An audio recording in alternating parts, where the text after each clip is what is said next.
કે પહેલાં અમે એક જગ્યાએ જતા હતા તો અમને મેલડી બતાવી હતી 1 વર્ષ, પછી અમે 2 વર્ષ ગયા અને પૂછ્યું એટલે એમને એમ કીધું કે હવે નખો દ્યાની મેલડી નડે તાર કે બીજી બેહાડી, તો કે એવું, તો કે હા બીજી બેહાડી.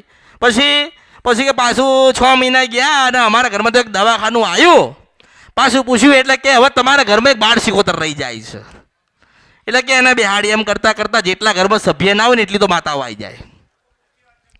ઘરમાં 5 સભ્ય હોય ને 10 દીવા કરે. હવે બાપડો તેલના પેલી બૈરી છે તે શાક રાધે કે માતાઓને દીવા કરે.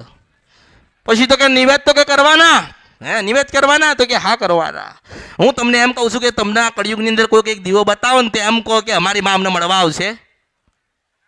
પૂછવાનું તમારે, તમારા દીવા કરવાના ને.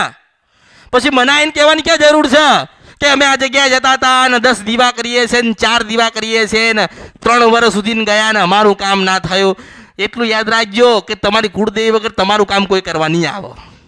એટલે મેં કીધું ને કે તમારી ખોડિયાર બોલું છું, એટલે કીધું તમારી ચાવણ બોલું છો, એટલે કીધું તમારી કાળકા બોલું છો. મેં કોઈને એવું નથી કીધું કે હું આ બોલું છું. હું એવું કહું છું કે હું તમારી બોલું છું.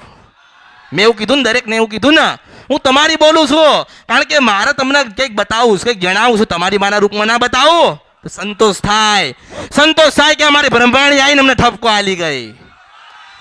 માણસને સંતોષ થાય કે હા અમારી કુળદેવી કાળકા હતી તો મને ઠપકો આલીને ગઈ, મારી ભૂલ ગોતીને આપીને ગઈ.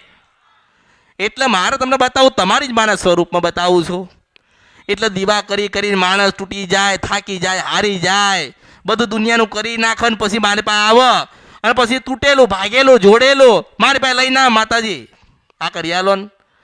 હવે તું 2 વર્ષ થયા તોડીને બેઠ્યો છે, મારે કેમનું જોડવું?